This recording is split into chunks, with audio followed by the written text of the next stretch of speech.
tractor brakes, trailer brakes are applied. Clutch down, checking neutral, and starting up the engine. Double check neutral and let go of the clutch. The first test that we're going to do is the governor cutout test. Our governor should cut out no more than 140 psi. Since we have maximum air pressure already built up, we'll just fan the brakes and rebuild maximum air pressure. And we can help rebuild maximum air pressure by accelerating no more than 1,000 RPMs.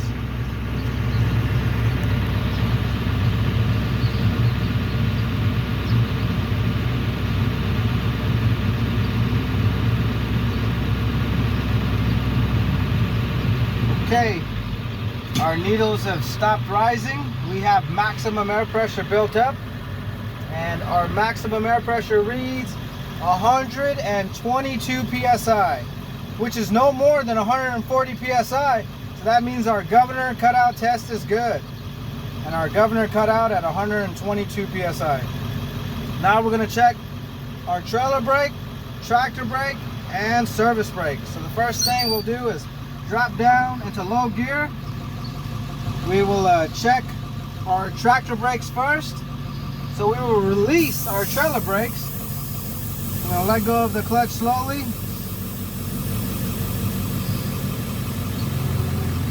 There, we felt the tug. Our tractor trailer combination did not move, so our tractor brakes are good. Now we'll check the trailer brakes. Apply trailer brakes and release tractor brakes. We'll let go of the clutch slowly. Boom. There it is. There's the tug. Tractor trailer combination did not move, so our trailer brakes are good. Now we'll check the service brakes. So we apply the service brakes, release trailer brakes. Tractor brakes are already down. Now we'll pull forward, release the service brakes, release the clutch, pull forward, clutch, and our service brakes have stopped our tractor trailer combination. Shift into neutral, apply both of the brakes, and release clutch and brakes. Now we're going to move on to our 1-minute air leak test. First, we will release our trailer brakes and we will help build maximum air pressure.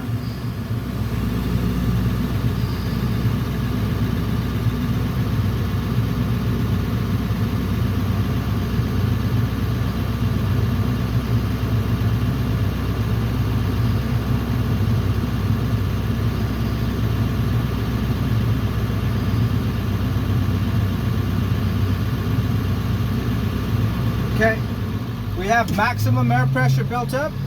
Now we're going to drop down into low gear. We'll shut off the engine. Once the engine is off, we can release the clutch and turn the instrument cluster back on so our lights are working for the next test.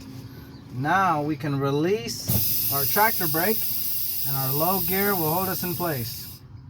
Now before we press on the brakes, we have to tell the examiner we should not lose more than 4 psi in 1 minute. So I'm going to apply the brakes all the way to the floor, and we should not lose more than 4 psi in 1 minute. We'll read the white needle, and I'm reading 97 psi. I can start my timer now. I'll just place the timer where the examiner can see it.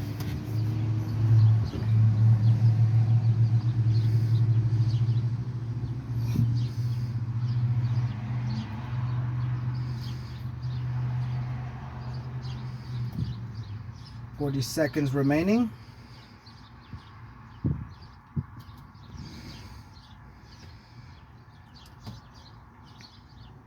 "30 seconds remaining.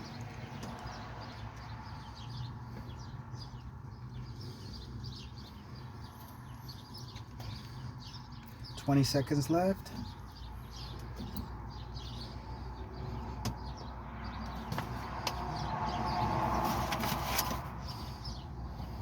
10 seconds remaining.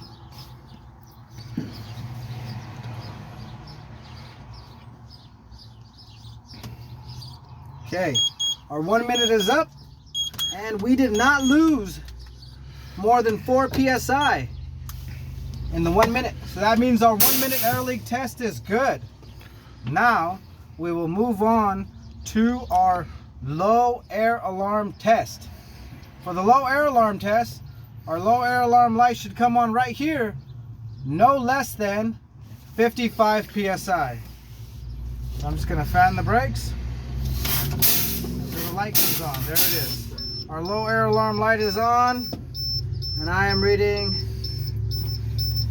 78 psi. Yep, reading 78 psi. That's no less than 55 psi. So our low air alarm test is good, and our low air alarm light came on at 78 psi.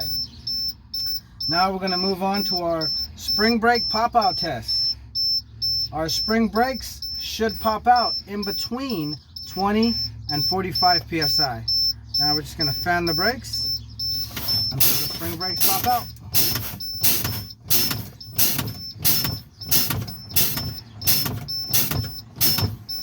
Good. Both of our spring brakes have popped out at 30 psi. That's between 20 and 45 psi. So our spring brake pop out test is good. And our spring brakes, they popped out at 30 psi. Now we can check tractor brakes and trailer brakes. Clutch down, shift into neutral, and start up the engine.